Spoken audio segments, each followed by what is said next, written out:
आप सभी का पुणे राजकीय कन्या महाविद्यालय खैरवाड़ा उदयपुर के यूट्यूब चैनल पर स्वागत और अभिनंदन। मैं रमेश चंद, सहायक आचार्य राजनीति विज्ञान।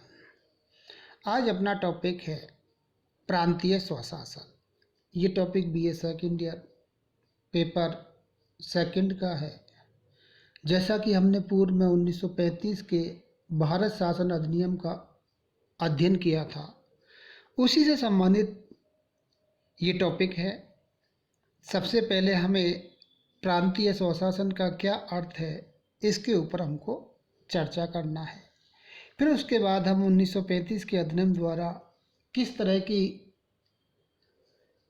व्यवस्था की गई या स्वशासन की जो स्थापना की गई उसकी हम समीक्षा करेंगे। सबसे पहले हम प्रांतीय स्वशासन का क्या अर्थ है इसको स्पष्ट करेंगे। प्रांतीय स्वशासन के दो अर्थ हैं। पहला अर्थ है कि प्रांतों को अपने एक निश्चित क्षेत्र में स्वतंत्रतापूर्वक कार्य करने का अधिकार होना चाहिए, अर्थात निश्चित क्षेत्र में वे केंद्रीय नियंत्रण अथवा बाहरी नियंत्रण से स्वतंत्र होने चाहिए। दूसरा अर्थ प्रांत में उत्तरदायी शासन की स्थापना से है, अर्थात प्रांत में शासन सत्ता ऐसे लोकप्रिय मंत्रियों के हाथ में होनी चाहिए जो व्यवस्थापिका के प्रति और व्यवस्थापिका के माध्यम से जनता के प्रति उत्तरदायी हो। तो ये इसका अर्थ है प्रांतीय स्वशासन का। अब हम इसकी 1935 के अधिनियम द्वारा मूल्यांकन करेंगे।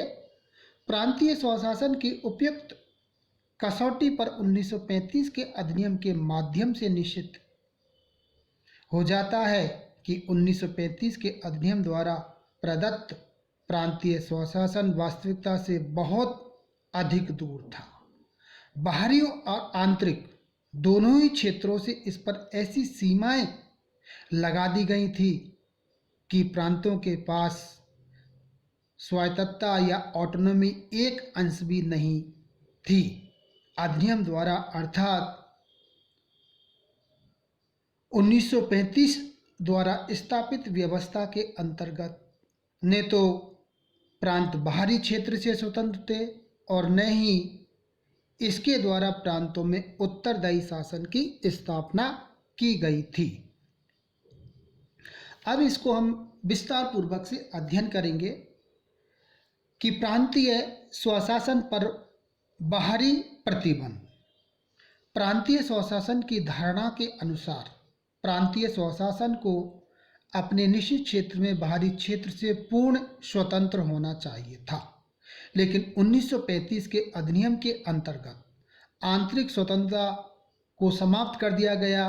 प्रांतीय शासन में केंद्रीय हस्तक्षेप की अनेक व्यवस्थाएं थी, जिसके कारण तथाकथित प्रांतीय स्वशासन एक मजाक बनकर रह गया था। अधिनियम के अंतर्गत प्रांतीय शासन में केंद्रीय हस्तक्षेप की प्रमुख व्यवस्थाएं निम्न थी, जिनका कि हम अध्ययन करेंगे।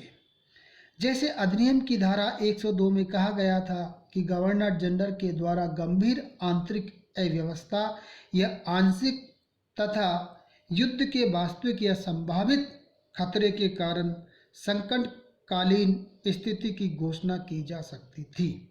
इस प्रकार की घोषणा हो जाने पर संघीय विधानमंडल को प्रांतीय सूची के विषय पर भी कानून बनाने का अधिकार समाप्त हो जाता था। प्रांतों पर केंद्र का नियंत्रण कई अन्य तरीकों से रहता था। उदाहरण के लिए अधिनियम की धारा 156 के अनुसार गवर्नर जनरल प्रांतीय सरकारों को भारतीय शांति और सुरक्षा के लिए आवश्यक निर्देश जारी कर सकता था। यदि गवर्नर अपने प्रांत में धारा 93 के अनुसार यह घोषणा कर देता था कि संवैधानिक तंत्र विफल हो गया है और उसके अनुसार सरकारें नहीं चलाई जा सकती, तो प्रांतीय शासन के सारे ढांचे का अंत हो जाता था और प्रांतीय शासन का सारा भार स्वयं गवर्नर जनरल संभाल लेता था। प्रांतीय कानूनी क्षेत्र में गवर्नर जनरल का नियंत्रण। एक वास्तविकता थी, कुछ विशेष प्रकार के विधेयक अथवा संशोधन गवर्नर जनरल की पूर्व आज्ञा के बिना प्रांतीय विधानमंडल में पेश नहीं किए जा सकते थे। नेक्स्ट है, प्रांतीय विधानमंडलों द्वारा पारित विधेयकों को गवर्नर द्वारा गवर्नर जनरल की अनुमति के लिए सुरक्षित रखा जा सकता था। इन विधेयकों पर स्वीकृति प्रदान करना या न देना गवर्नर जनरल की इच्छा पर निर्भर करता था। नेक्स्ट है, अधिनियम के द्वारा गवर्नर जनरल के कुछ विशेष उत्तरदायित्व निश्चित किए गए थे, जिनके आधार पर गवर्नर जनरल प्रांतीय क्षेत्र में हस्तक्षेप कर सकता था। अपने विशेष उत्तरदायित्व के पालन के लिए मंत्री को भी कोई आदेश दिया जा सकता था, लेकिन प्रांतीय मंत्री गवर्नर जनरल के नियंत्रण के बाहर नहीं थे। आंतरिक क्षेत्र में नियंत्रण। इस प्रांतीय स्वशासन पर बाहरी प्रतिबंध तो थे ही, आंतरिक क्षेत्र में भी वह पूर्ण नहीं था। आंतरिक क्षेत्र में प्रांतीय स्वशासन का तात्पर्य उत्तरदायी शासन से होता है, अर्थात शासन की शक्ति ऐसे लोकप्रिय मंत्रियों के हाथ में होनी चाहिए जो व्यवस्थापिका द्वारा प्रत्यक्ष रूप से निर्वाचित व्यवस्थापिका के प्रति उत्तरदायी हो। प्रांतीय स्वशासन की भावना के अनुसार ब्रिटिश शासन के द्वारा नियुक्त और जनता के द्वारा अनुत्तरदायी गवर्नर को केवल एक संवैधानिक अध्यक्ष के रूप में कार्य करना था, लेकिन 1935 के अधिनियम के द्वारा गवर्नर को एक संवैधानिक अध्यक्ष ने बनाकर वास्तविक अध्यक्ष बना दिया गया था। उसे संपूर्ण प्रांतीय शासन पर नियंत्रण रखने की शक्ति प्राप्त थी। वित्तीय मामलों में भी गवर्नर को असाधारण शक्तियां प्राप्त थी। सारा बजट उसकी देखरेख में तैयार किया जाता था और वह ऐसी किसी मांग को यथापूर्ण कर सकता था जिसे प्रांतीय व्यवस्थापिका द्वारा कम या अस्वीकृत कर दिया गया हो। मंत्रियों की नियुक्ति और पदच्युति की शक्ति भी उसके पास थी।